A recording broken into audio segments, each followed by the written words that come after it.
চেরা লঙ্কা দিয়ে দেবো। আমি দুটোই দিয়েছি কারণ এমনি ঝাল হয়েছে অলরেডি। তাহলে আজকের রান্নাটা শুরু করা যাক। তো এখানে আমি নিয়েছি 1 কিলো 200 মতো মাংস। তো মাংসটি ভালো করে আমি পরিষ্কার করে নিয়ে, তো 1 কিলো, 1 কিলোর ওপরে মাংসটা নিয়েছি, তো একদিনে তো আমি অতখানি খেতে পারবো না।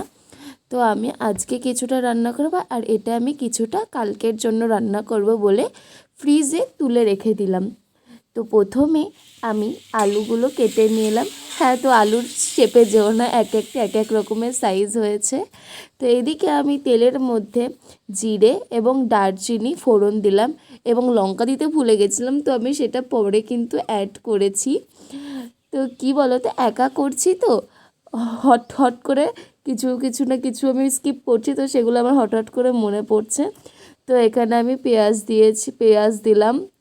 তো এবার একটু ভালো করে ফ্রাই করে নিয়ে তো আমি এবার মশলাটা দিয়ে দেবো। মশলা এখানে আমি নিয়েছি পেঁয়াজ, লঙ্কা এবং মাংসটা আমি দিয়ে জিরে, দেবো। যেগুলো দেয় বেসিক্যালি। তো আমি এখানে কিন্তু খুবই সামান্য মশলা ইউজ করেছি, আমি অত মশলা ইউজ করিনি। আর এই দেখো, মশলাটা একটু কষে আসলে আমি ওর ভেতরে কাঁচা মাংস দিয়ে দিলাম।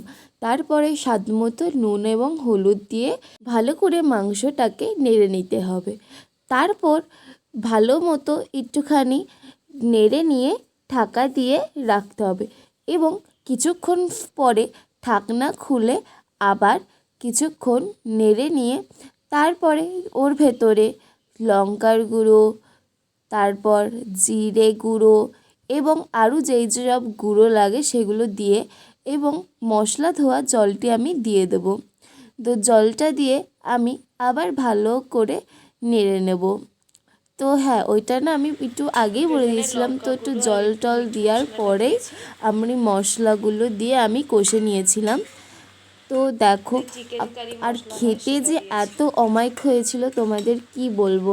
আমি এত সুন্দর, মানে নিজের তারিফ নিজেই করছি। আর মাংসটা খুবই সুন্দর হয়েছিল। বেশি কিন্তু মশলা আমি একদমই ব্যবহার করিনি, তা তো তোমরা দেখতেই পেরেছো।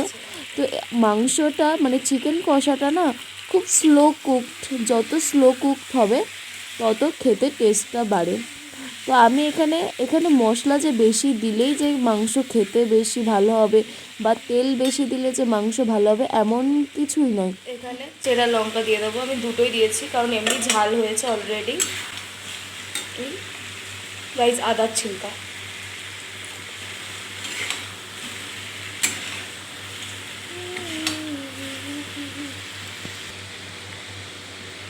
দেখো কেমন তেল ছেড়ে দিয়েছে।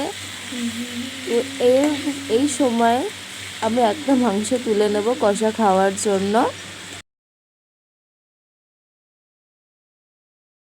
তো মাংসটি ভালো মতো কষে এসছে, আমি নিজের জন্য 1 পিস তুলে আমি এখানে জল দিয়ে দেব।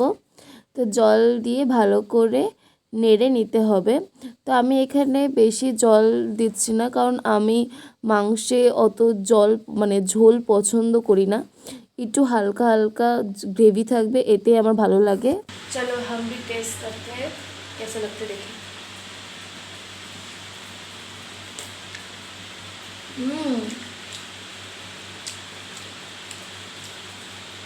সত্যি খুব সুন্দর হয়েছে।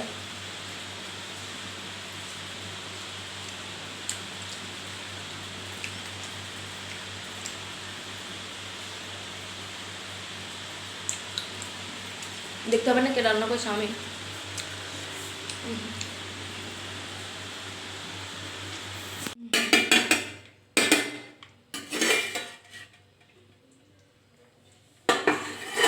তো এবার নামানো, গ্যাসটা অফ করে এবার কসুরি মেথি ভালো করে ডলে কী করবো আমরা দিয়ে দেবো। তো আমাদের রেডি আজকে চিকেন কারি। তো আমি দেখো বেশি গ্রেভি রাখিনি, একদম সামান্য অল্প গ্রেভি রেখেছি। এখন চলো খাওয়া যাক। তো আমি নিজের খাবারটা সার্ভ করে নিয়েছি। দেখো, ভাত নিয়ে নিয়েছি, গাজর এবং পেঁয়াজ লঙ্কাও নিয়ে নিয়েছি। তো এখন চিকেন কষা দিয়ে ভাত খেয়ে নেবো। আমি সিম্পল চিকেন কষাই করেছিলাম আর একটা বিট গাজর ভাজা করেছিলাম, সেটা ক্যাপচার করতে ভুলে গেছি। তো তোমরা নেক্সট যেদিন চিকেন আনবে তো আমার মতো এইরকম রেসিপিটা ট্রাই করে দেখো, তোমাদের খুবই ভালো লাগবে এবং একটু টাইম ম্যানেজ করতে হবে, তা আমার তাও করতে 45 মিনিটস লেগেছিল, মানে সব সবজি কাটা থেকে শুরু করে। তাও আমি হাই ফ্লেমে দিয়ে রান্না করেছিলাম।